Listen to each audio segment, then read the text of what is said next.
Yeah, there's a lot of bands out there that if I could just tell the world about these bands, you know, I think they'd do something really special.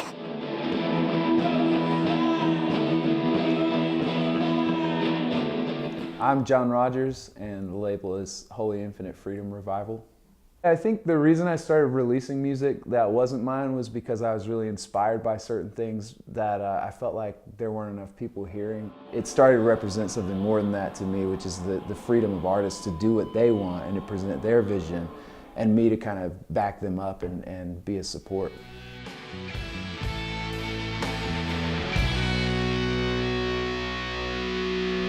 Joyful Noise started to get some traction only after we started experimenting with really crazy ideas that shouldn't have worked. That's when we kind of like started, I don't know, thinking more adventurously about how to package releases and not really worry about the rules of how to run a record label anymore. The world needs record labels because there's too much music. The purpose of a record label has definitely changed since, you know, back in the 70s when record labels ran the recording studios.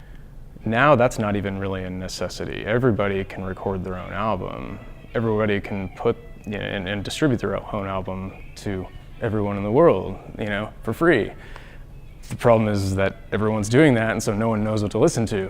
And so I think a record label is just a good filter for people to sort of like know that that this music coming through this record label can be trusted. I think a lot of it for me is about quantity. I think it's worth it to focus on the local music scene because there's a lot of good stuff here that's not getting noticed elsewhere. And I think that it's kind of like that everywhere. There's always a smaller level that people can appreciate that you don't necessarily have a chance to find out about. And so I think like smaller labels like ours need to focus on what's happening where we're at so that we can maybe support those artists to get to a different level if they want to. If all they want to do is have 10 copies of a tape they made when they were 21, then they should be able to do that too. So.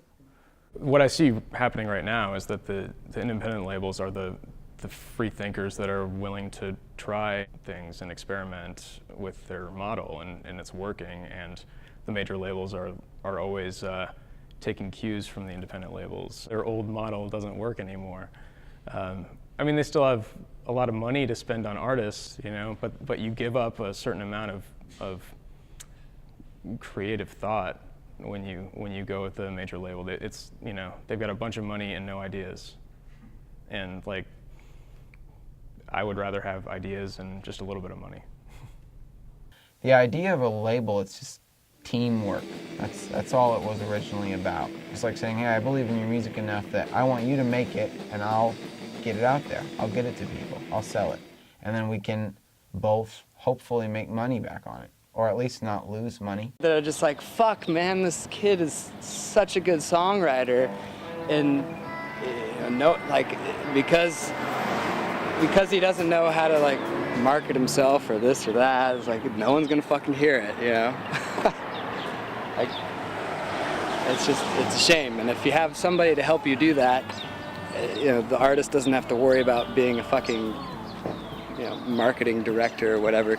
Our goal is to help Indiana become a place that's more like Nashville or Austin, Texas, where you know about those places because of the music that's coming out of there. Well, local labels are good for... Yes. Good for... the well-being of me. Radio thinks he's my worried mind.